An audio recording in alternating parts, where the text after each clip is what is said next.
department property has areas of occupied habitat that's managed specifically for marbled murrelet conservation. The potential marbled murrelet nesting habitat on department lands is distributed across 3 categories of property types and includes 4 wildlife areas with approximately 85 acres of high relative probability nesting habitat, 11 hatcheries with 27 acres,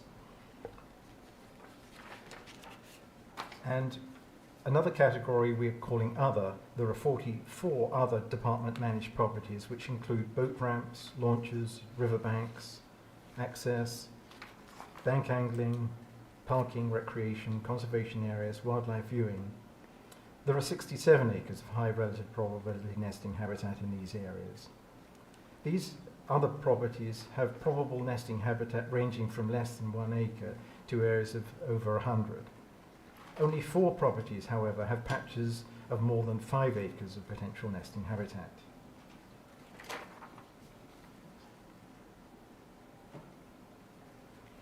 I just want to show a couple of examples in a little bit more detail. The slide here shows 2 ODFW properties with potential marbled murrelet habitat. The map on the left is of Jewel Meadows Wildlife Area in Clatsop County. Of the 1,100 or so total acreage, there's 480 acres total potential marbled murrelet habitat, with 32.5 acres of high probability nesting habitat, which is about 3% or a little less of the total. And on the right, there's Bandon Hatchery in Coos County. This map, of course, is at a different scale, and the property has approximately 30 acres of total potential marbled murrelet nesting habitat, with 7.9 acres of high probability nesting habitat. As I have mentioned earlier, these property examples are not known to be occupied and do not in themselves have sufficiently large patches of potential nesting habitat for murrelets. Most patches are either not large enough or somewhat isolated. They might, however, contribute to conservation by adding potential habitat adjacent to neighbouring properties, for example, ODFW, Department of Forestry lands in the example of Jewel Meadows, and thereby increasing the landscape value, especially where these neighbouring properties are determined to be occupied.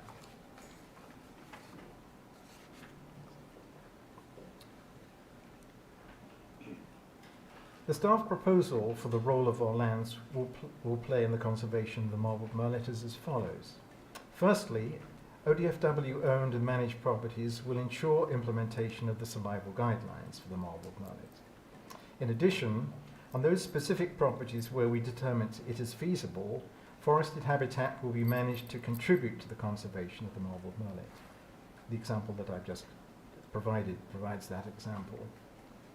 And where especially this is where ODFW properties are contiguous with occupied forest lands on these neighbouring forests, and the role of the lands in that case will be acting as a buffer to known nesting areas, and therefore enhancing those landscape values for the nesting marbled murrelets, or potentially nesting marbled murrelets. Martin, before you leave that slide, those 2 things that you're suggesting as roles, are those things that we do any part of now, or are those things that we do all of now? The role of the survival guidelines that were adopted by the Commission in July of last year are in place, and so those are in place and are followed by all agencies, including ourselves. So those are already in place, but they're a backstop, so to speak. It's sort of the minimum end of the options for management. In most cases where marbled murrelets and the habitat is known to be occupied, then management operations that are being planned have to ensure that they're compliant with the survival guidelines, and also with, by implication, take under the Federal Endangered Species Act. So that's there. As I just indicated, our own properties are not occupied. There's no survey work being shown that any of them are occupied, but nevertheless they are potential habitat. And so the second one there is the role that will form the basis of our endangered species management plan is the contribution towards recovery, and so making that determination is what's needed today, and that's where our lands do play something towards that contribution. As I indicated earlier on, conservation itself is a means whereby the species no longer requires the provisions of the Endangered Species Act, and so those essentially means delisting, but actions that we take alone would be a contribution to get us to recovery, as would be all other state agencies as well. The status itself falls to the status within the entire state, so it's other actions on federal lands specifically that will lead us towards hopefully recovery in due course. Thank you.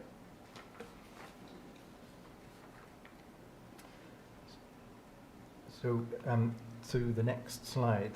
The staff recommendation is to approve the proposed role that ODFW owned and managed lands will play in the conservation of the marbled millet. Thank you. Commissioner Zarnowitz, are you reaching for your card? Or? Yeah. Go ahead. I just have a couple of information questions. If the ODFW lands have not been surveyed, are we going to survey them? Chair Wall, Vice Chair Zarnowitz, the protocol surveys that are required are mostly geared up to operational needs where there's timber harvest in mind. And so Department of Forestry, for instance, does undertake protocol surveys if there's an operational need, if there's an area that's being planned for forest operation. In the cases where the protocol surveys are undertaken, it's operations that would be likely to take habitat that would be compliant with both our survival guidelines and also the Federal Endangered Species Act. In the cases that we have on our own lands, the type of habitat that we have, the small patches, the age and structure, the complexity, generally speaking, we don't come up to that level. But where there's going to be operations that do impact, if there's tree management involved, if it's public safety involved, then there will be consultation within the department before those operations proceed. But as I indicated, that most of those areas on our own lands are small patches of trees that in some cases have structure, providing the nesting platforms for marbled murrelets, but not within the complex of an area that is really seen to be suitable for marbled murrelets. If they're more than 7 acres or more, then they are suitable habitat that would likely be used. So it's not intended that survey protocol work would be done on our own lands. That involves a 2-year detailed protocol survey that has standards in place, which is currently being revised. There's a new protocol that's hopefully going to be approved and put into place for next season. But the current one that's being implemented at this stage dates from 2003, and there's no intention or no need at this point to undertake those sorts of surveys. So we've just looked at our land and said these trees are too young, we're not going to survey. Is that correct? In Chair Wall, Commissioner Zarnowitz, yes, I think we're not intending in any of our properties to actually do any commercial harvest at all. The operations that would be minimal would not likely to have any impact. We are, though, doing other things that the survival guidelines deal with trash management that is connected with the presence of predators. Predation, we know, is a big problem in occupied areas at least. But we are certainly evaluate the any operations that are being planned, any disturbance that's being planned, and discuss the ways of doing that, and hopefully do so with the seasonal restrictions. If work can be done outside the main nesting season, then that's what we'll be recommending will be done. And I have one other question. For a lot of species, there have been, say, nest structures created to encourage the species to nest so that they would be, be able to procreate more, and find a tree someplace and put up some sort of, since they only nest on a patch of moss on a big branch, that has the department looked into at all putting up some sort of structures into trees that are on ODFW's property, or considered it? Chair, Commissioner Zonowitz, no, we haven't. One of the things that's is being done elsewhere is the use of calls to try to attract birds into areas of more substantial forested areas, and there seems to be some evidence that they come into areas more frequented by other murrelets, but that's work that's pretty early on. There's no plans to use that as a lure or as a technique. What seems to be critically important, though, is to protect habitat that's on more substantial areas of forests, that have complexity, that have greater interior conditions, that have lower predation risk. And those sites, and working with other state agencies that do have that, state parks, Department of Forestry, would be, I think, is more productive, because those are the areas that are more likely to produce young. We still have very, very low success rate, but in the smaller stands where predation is a higher risk, or where the structural complexity really doesn't exist in the first place, there's a risk that they might become sink areas, and so that not actually generate or produce young that would be meaningful. So I think the conservation effort in those more substantial stands on state lands, or our own that border areas that do provide those enhanced or better nesting stands, it would be is more productive, and especially so on more substantial federal lands where we have that continuity. Okay, thank you. Yeah, Chair Wall, I may add, because you highlighted Commissioner Zarnowitz, a very good item, and it's a data need in regards to some of the occupancy data we have is in regards to where you are looking to harvest trees. So the data need is, and in talking with some of the other land agencies, they have some lands that they're trying to enhance. The Elk Slough property, right? The Elk Slough Reserve? South Slough. And they're looking at trying to implement, and they know what the survey protocol is, but it's to try to locate, see if there is occupancy, and then have as you go through time, as occupancy change. And those are different data needs and reasons to do the surveys. If we had some great patches that we think had some opportunity for that, we would do some surveys. As Martin had outlined in our role, we think one of our best roles, though, is to assure our contribution to conservation when it's applicable, because we do have some lands next to, adjacent to. So if those lands in the future ended up in that status that we thought it would, then implementing surveys certainly could be something that we would do. Kevin, if I could just follow up on that, it seems like we have lands that are, and I'm thinking of some of the hatcheries that I know of, and they're next to wilderness, or they're next to great habitat. They're small, but if our staff know, it's very easy to work there, and you wouldn't happen to know that if you cut a bunch of trees because you need a clearing area, that was protecting, that's edge habitat. So is there something we can do, or is this somewhere in here? I didn't see it, but So we make sure at least that our staff that are on these properties that are next to and providing edge habitat, at least that they would know to think about this before, it's easy to do activities if you aren't thinking about the fact that if you leave that, it's potential, or at least it's protecting good habitat. Chair, well, yes, that's absolutely right. And this first step I'm just talking about now with the role is the step towards the Endangered Species Management Plan, which we will be coming back to you with by July of next year. And our plans, the detailed plans that, or the agency plan that we'll be developing based upon the role that you decide today, will articulate those very things, the sorts of actions precisely within hatcheries that have stands that are contiguous with other stands, or whatever the circumstances.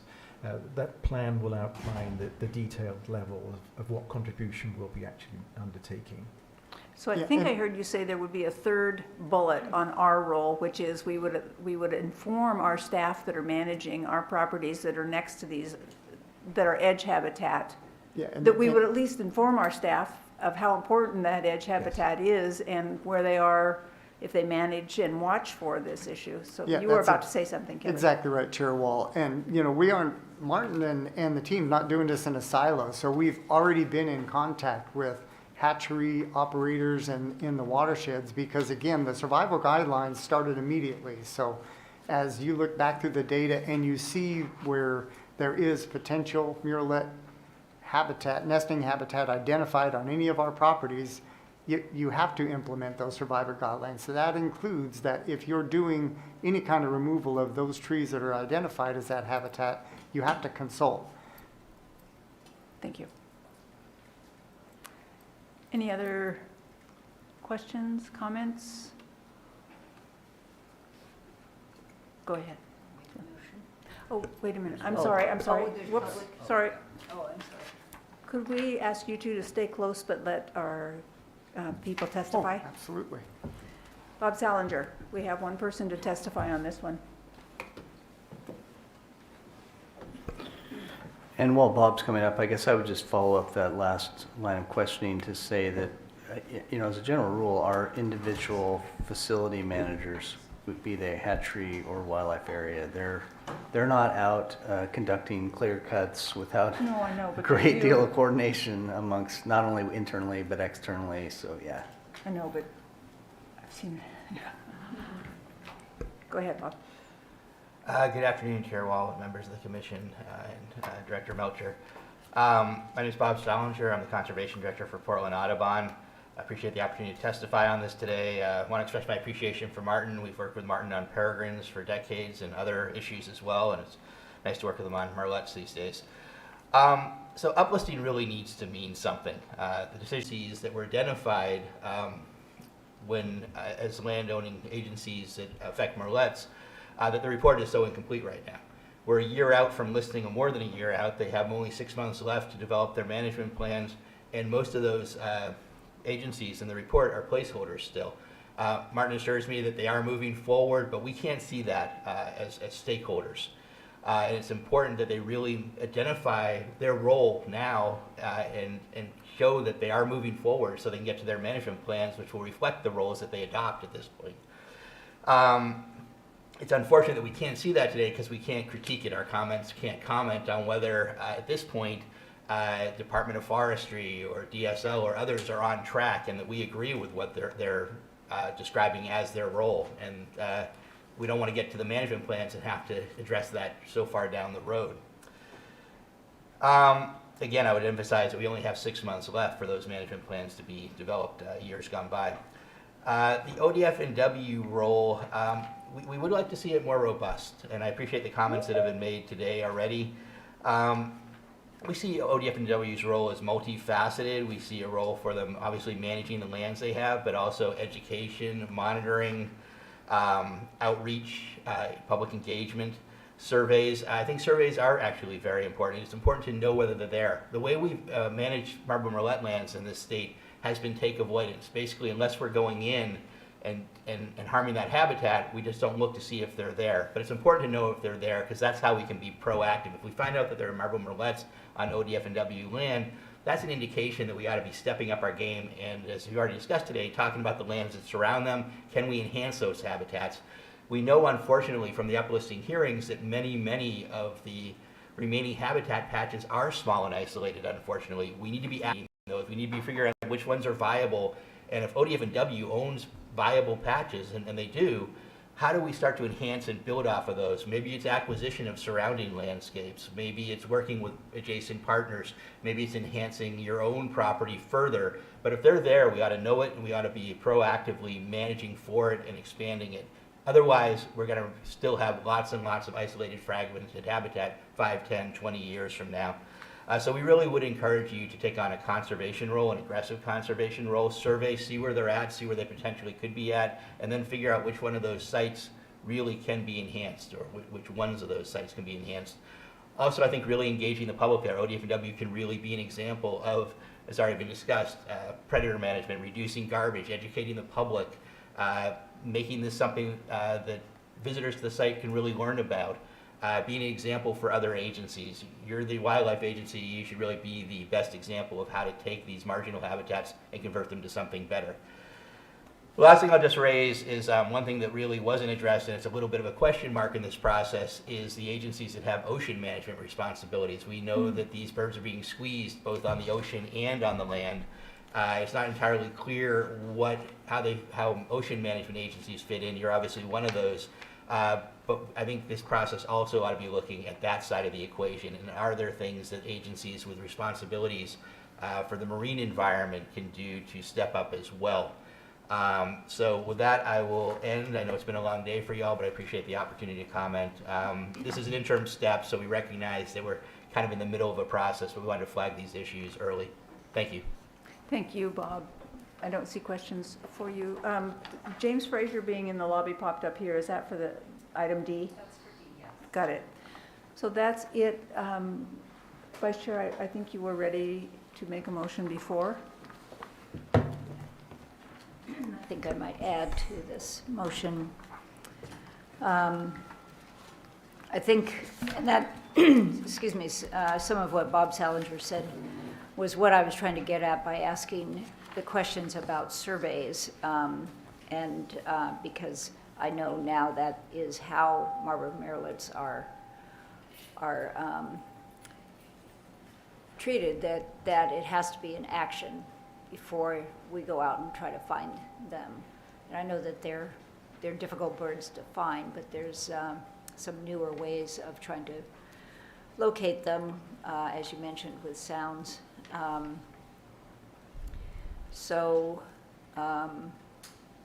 I didn't have a chance to write this down, but I'll try to wing it here.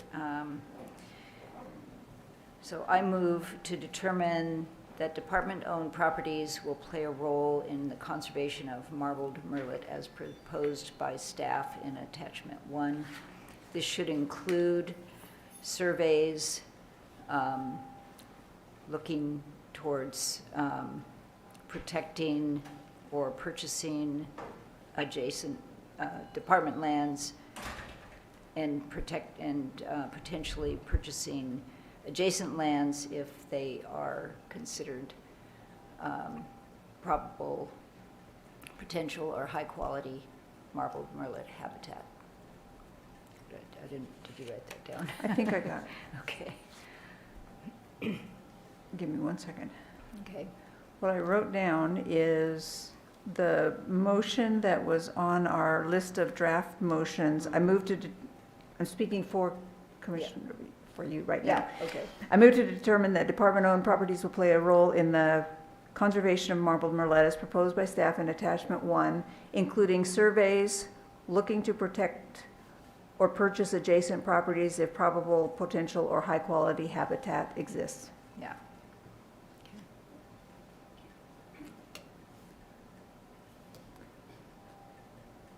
Commissioner Hatfield-Hyde. Sort of sorry, question. I like everything about your motion except it's unclear to me whether we can make a motion compelling ourselves to purchase adjacent property when we don't have a budget or a plan or a,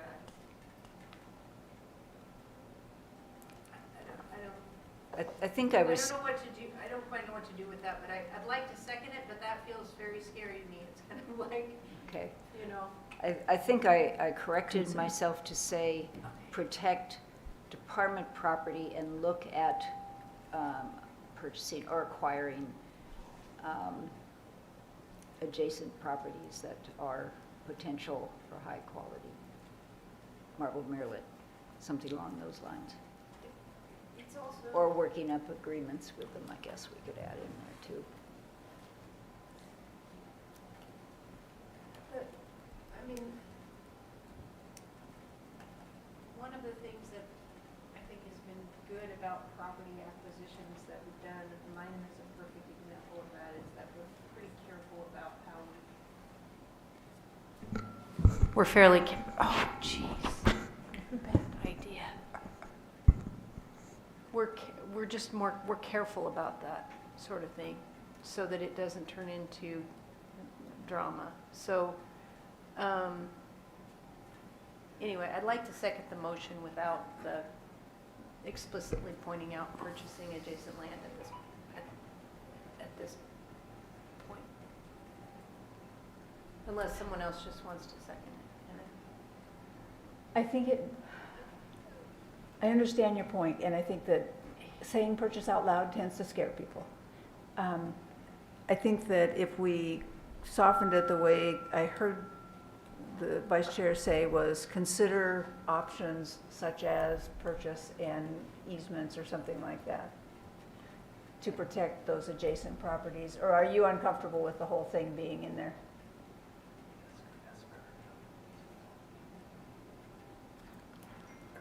you asked. Okay. Kurt, do you have an opinion on the language there as far as?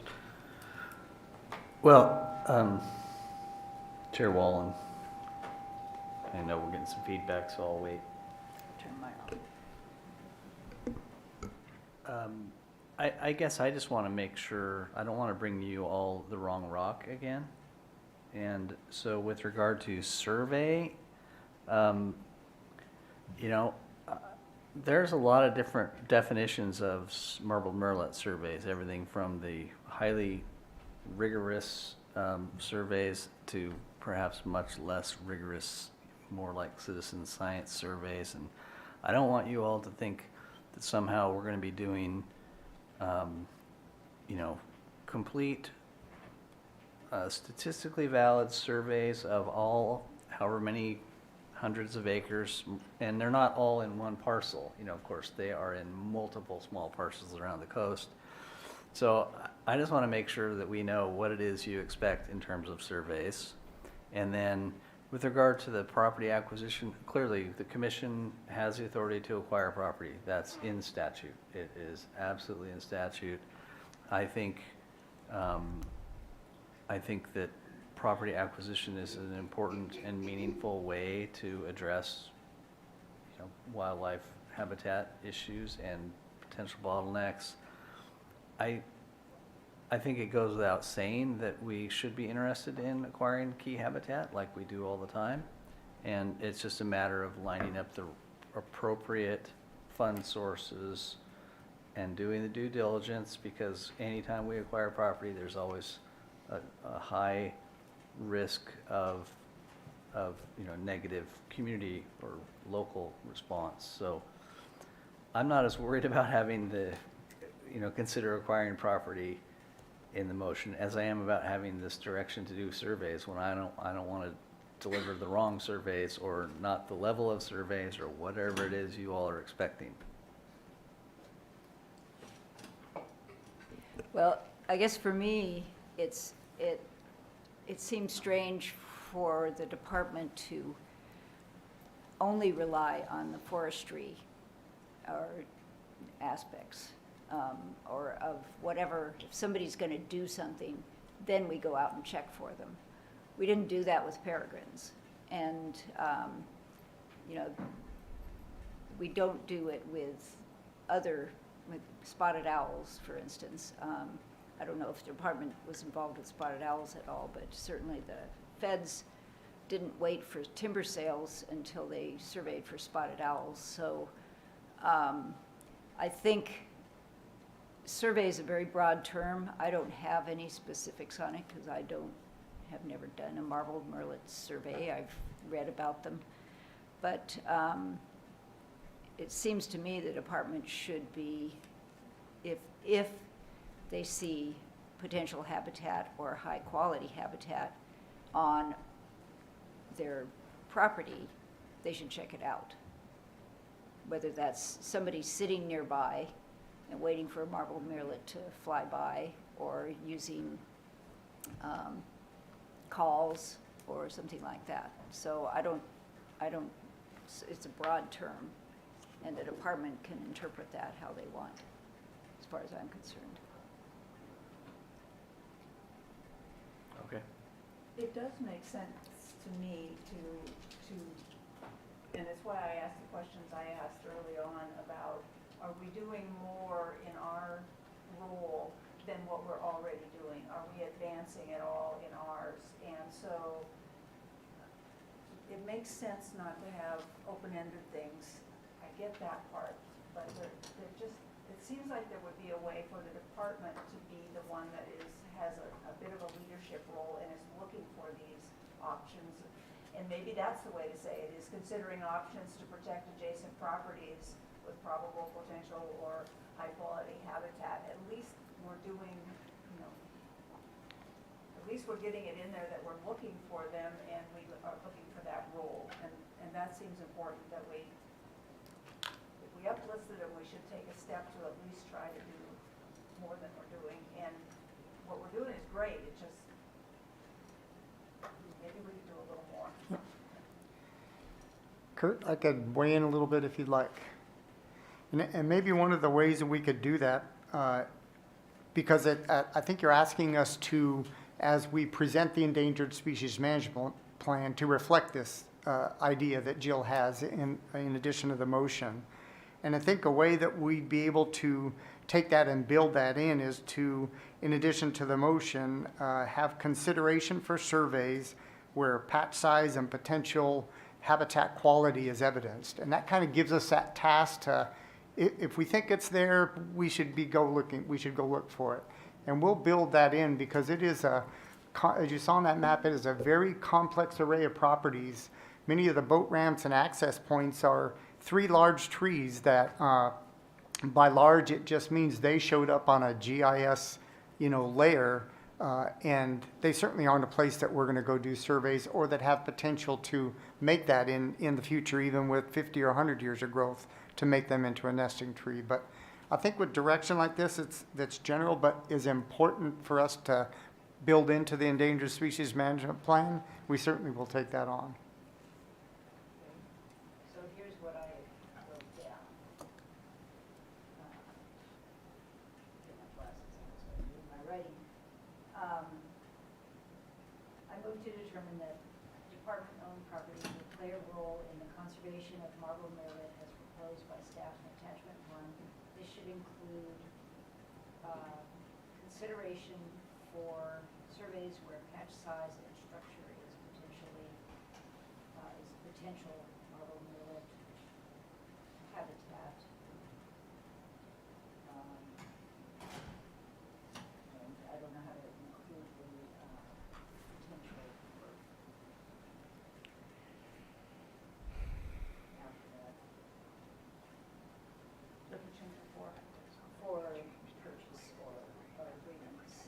I think Bob has an idea. I think, sorry. Just, Cheryl, in the past, haven't we passed a motion like this, basic motion, and then directed staff to do blah, blah, blah, blah, could we do that in this case? I think that's kind of what I heard Kevin saying a little bit, was that, if we direct them to do it, they can handle it. we can. That has the same effect as a motion But I think what we heard was a request from the department not to say blah, blah, blah, but to say what we're asking. Right. Is, No, is it? and I'm not making light of it, I just think that they're asking. So maybe we spend one more minute and add any language or not, and go with this, just because I don't want to add to our list of uncertain things we're asking. And it seems to me that we're asking them to consider. Kevin, can you help with this? Is there something else that we missed here? Because I think what we're asking is consider options to protect. Yeah, Chair Wall, I think Jill, as she read that, captured the essence of what we would be doing. That Yes. part, not about the adjacent So surveys and habitat. consideration of it. Of consideration for surveys where patch size and structure is potential marble millet habitat. And that would be on department lands. Or, Consider options to contribute to adjacent high. consider options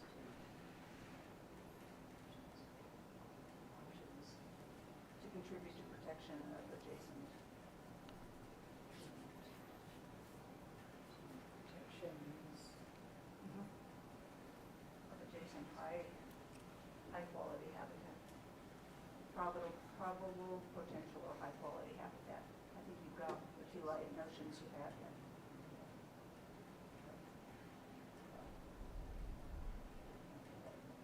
Potential or high-quality.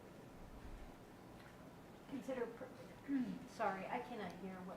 Yeah, just one I- second. I have She'll to have write it. it She's gonna down. read it in just Okay. 1 second, and then we'll see if there's a second. And I think we've got the issue taken care of. Yeah, just 1 second. Okay. Okay, again, from the beginning. Yeah, and I have a message from Commissioner Khalil. She can't hear anything, so are your mics on? Yeah, it wasn't, and I was just Okay. writing at All that right. point. Okay, I move to determine that department-owned properties will play a role in the conservation of marbled murrelet as proposed by staff in attachment 1, and have consideration for surveys where patch size and structure is potential marbled murrelet habitat, and options to contribute to protection of adjacent habitat.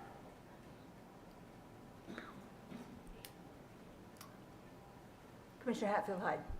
Respectfully, if there, if,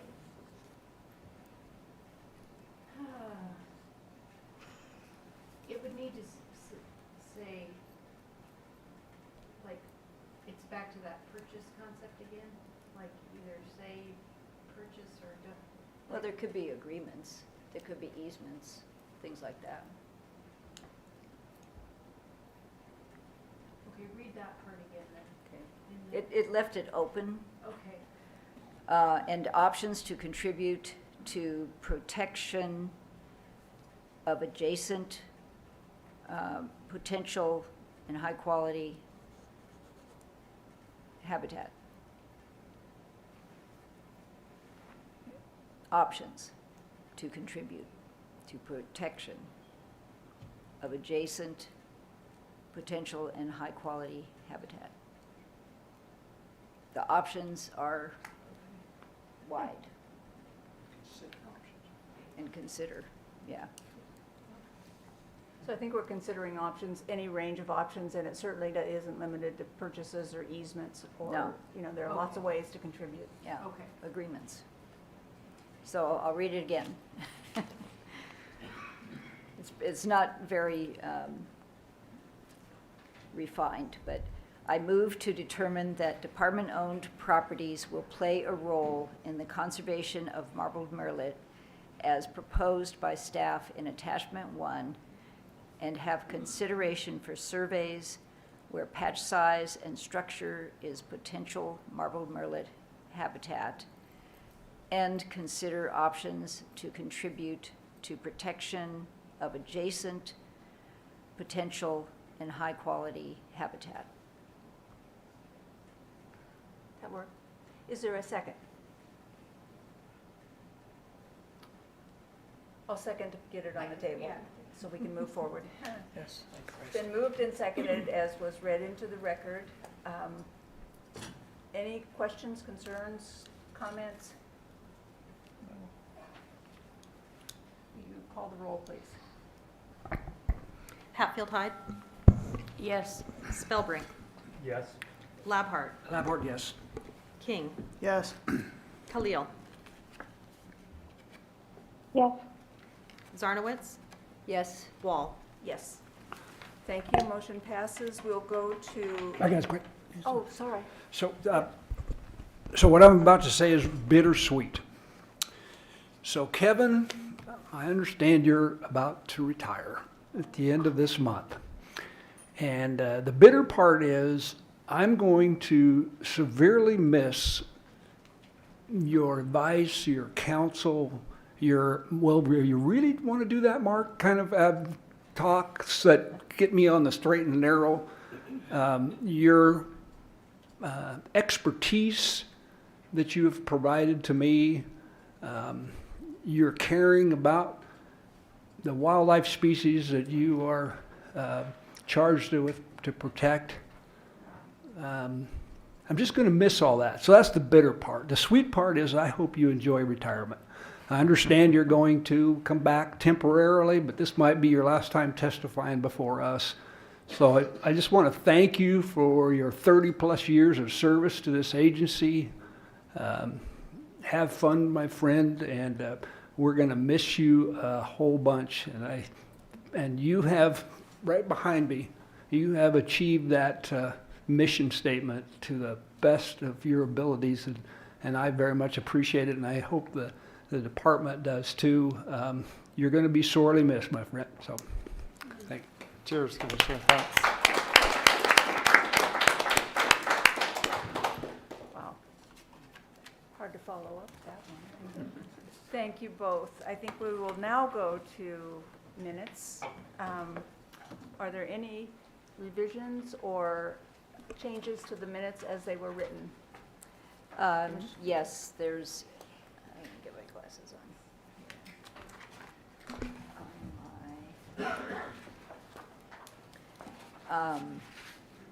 There was a word missing, which was important, from the one part of the minutes.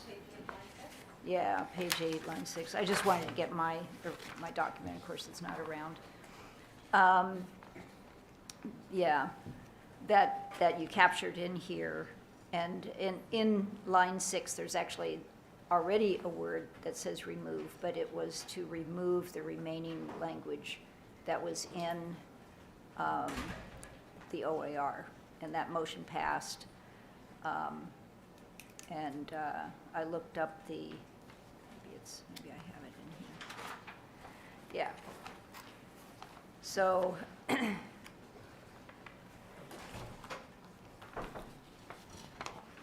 anybody wants to hear what the motion originally was, I can read that, but it set the restraining traps for damage at 48 hours, and then removed the remaining language in OAR 635 050 04 00 or 0045 12B is removed, and so that last removed didn't get into that last section, so that's what we're correcting here. So you're basically correcting so that, to make sure that your motion on trap check Yeah, is reflected accurately. yeah, Yeah. and I Great. even have it was at 9 hours, 5 Yes. minutes and 54 seconds. So, anyway, that's how long that whole thing, it went on after that too. So anyway, I moved, for the minutes, I moved to approve the June 17, 2022 meeting minutes, including the correction on page 8, line 6, the addition of the word remove, and continued authority to correct grammar and punctuation. I second it. I second it. Thank you. It's been moved and seconded to approve the minutes with the revision as read into the record. Those in favor? Yes. Aye. Aye. Aye. Thank you. We'll go to temporary rules. Director. Thank you, Chair Wall. I believe you have, I want to say it's 36, but I could be wrong. Let me just verify that number. Yes, 36 temporary rules that require your ratification. Those are the 36 rules that are in the TAN agenda. And I'd be happy to answer any questions you might have on any of those rules, or at least do the best I can without calling in someone else. I do have one question. Could you just say a little bit about, we heard somebody this morning talk about the Tillamook. Could you talk a little bit about that temporary rule? Sure. What I believe what John was referring to was that we, as you all know, we are implementing the most restrictive regulation package that's in our coastal multi-species plan, and the most restrictive package for fall Chinook regulations in the Tillamook Basin, which essentially is no Chinook retention, basically. And early on in the process, as we rolled that out through some public meetings and some public, at least a public webinar, there was some discussion of also closing the ocean in the area immediately near the mouth of Tillamook Bay, or the entrance to Tillamook Bay. There was not much public support for that, and there was a whole lot of discussion, some of which he also shared, about the potential for effort shifts and the interest in trying to keep people to stay in their general normal fishing area, as opposed to shifting all to Nehalem or the Siletz or the Alsea or whatever the basin may be. And so in the end, the rule package that we adopted is simply consistent with the coastal multi-species plan. It does not address that area off the Tillamook, entrance to Tillamook Bay. Thank So you. that's what he was referring to. Thank you. I want to make one quick comment on the temporary rules. I continue to appreciate that this department has the cold water refuges identified in the Columbia, and that there is a framework, which was a gutsy move in terms of it wasn't without great difficulty and lots of input from lots of people. But I appreciate that this department at least stepped up and is trying to figure out what to do with high temperatures and give people as good a set of information as they can have in advance. So, and there are two of those in here that were part of the temporary rule package. So, and Washington may get there soon, who knows?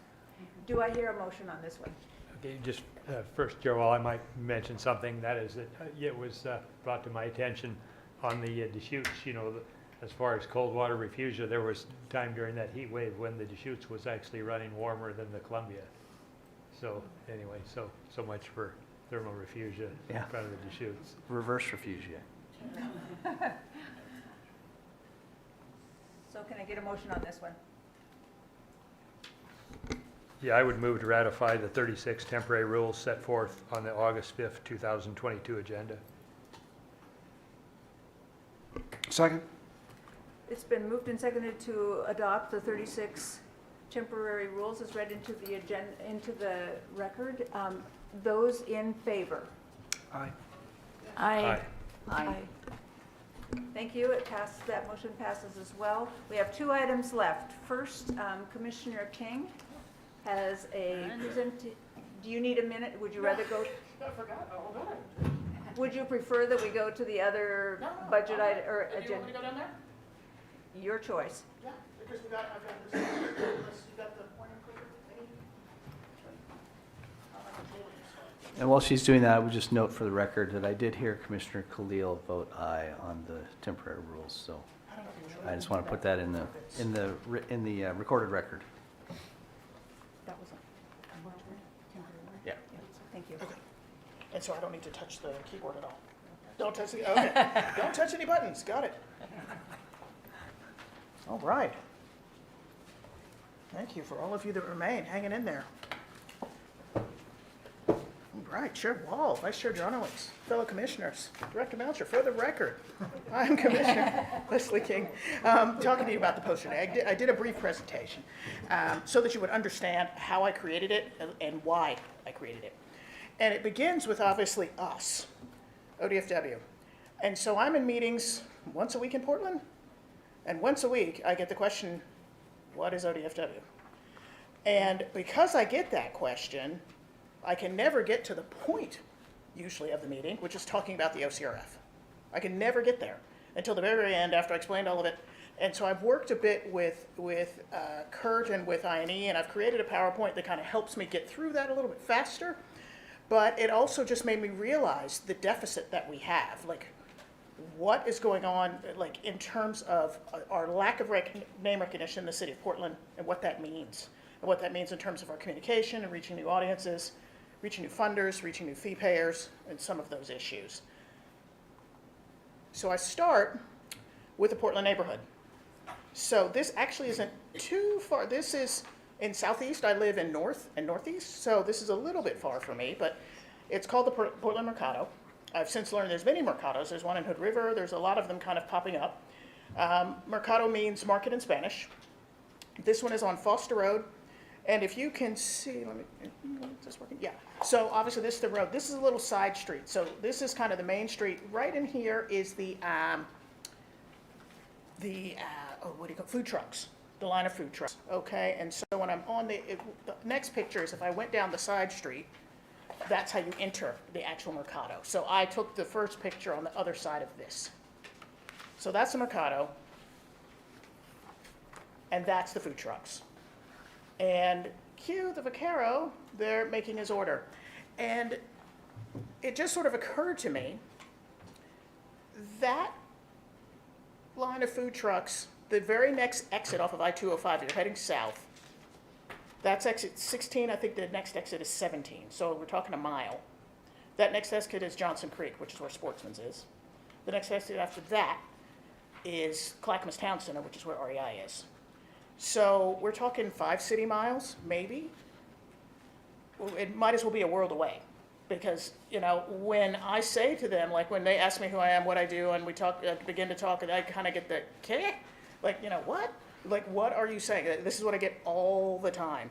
And so I thought of him and people like him in terms of how do we make communication that can reach them, as opposed to our usual trifold pamphlet in the like, you know, in the little handouts there at Sportsman's or at Cabela's or our usual things that usually end up in the trash, actually. So that's, I thought I explained a little bit about myself in some of the communication I tried and failed, and why I came up with this and how. So starting with myself and some of the issues that I was facing in terms of the, quote, hiding in plain sight. And I'm actually not. It's sort of like, why was I unseen and why was I unheard? And, you know, I kind of, in the midst of the COVID epidemic, I signed up for Harvard. It's a media and medicine program, basically teaching doctors, or trying to teach doctors how to write, because I had published a bunch of op-eds. This was 20 years ago, when I was beginning to talk about the impact of climate change on human health. They kind of went nowhere. And you know, I could publish the same op-eds because so few people read them. It's sort of like, where did that all go? And so I revisited all of that during COVID. What's the first thing they made me do? Write an op-ed. And I sort of said, no, I'm not.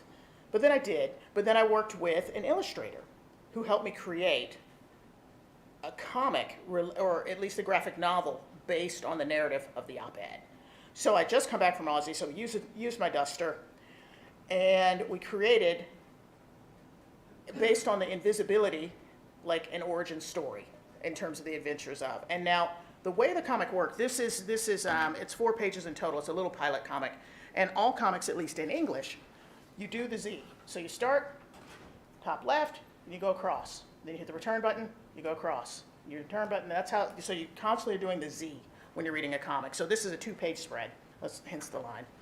And so this is the black and white, the 2 pages, and then I flip to color, and the same thing. And this is, for those of you that I've discussed, when I'm giving lectures at OHSU, a lot of it is based on this. It's a lot of DEI work. And it's based on them seeing the Dr. Invisible comic and where it all comes from. And that's kind of how I got the idea. Based on op-ed, I fused it with some visual, and it had much more impact, and I just sort of had an aha moment. So that's the background of how and why I created the comic that you guys are seeing today. So just in my own, I call them learning steps. They can also be called communication steps. You're hoping, here at ODFW, and we're talking about natural resources, we're here in mastery, unconscious competence, but we have to realize that people that we're dealing with and trying to communicate with are on all these other steps. They're anywhere in between. And I put it in squares because it made it a little bit, at least for me, easier to visualize. So here we are, we're helping expert master, but we might be with the people who don't know what they don't know, people who are scared to death, people who are cocky and think they know it all, or any and all of the above. So it's about how do we communicate to someone that's not in your square is kind of like the basis for all of this. And this, again, a lot of this has been adopted by peds. And this one, I love, this is the depressed optimist. So here we are, swiggling around on the line. But, we might be dealing with people that are ass over tea kettle, people that are in the abyss, people that don't know what they don't know, people that are scared to death. That's kind of like how I was trying to reach and come up with something that reaches other audiences. And then this is, again, we're called learning types with communication types. And so if you look at what I did with my original op-ed, the reading and the writing, that's only 25%. And maybe 10 of 25% read it. So that's why it just kind of had no impact. And so once I started adopting other forms of learning, I got much more impact. So, for example, the reason visual was highlighted, because I happen to be a visual learner. Like, for example, in med school, they hand you these tomes of, they could be a boat anchor. I mean, it's 10-point text, they're 1,300 pages. That's what they were to me, a boat anchor. I instantly made tables and drew pictures and had flashcards, because that's the way I learn. I don't learn just by sitting there reading. And so I just sort of put all of that into a new modality. And I thought about, when you think about it, think about a toddler. They see something, they grab it. If it's a cockroach or whatever it is, they're trying to shove it in their mouth. Somebody says no, they say no back, and you kind of spin all of these wheels. And it's not until you get shipped off, until you're a little bit big enough that you can go to school, thank God, that you learn reading and writing. So that's actually only one form of learning, and usually it's the one you get last. Yet that gets all the focus, and the other ones are just kind of considered childlike and forgotten. So I kind of just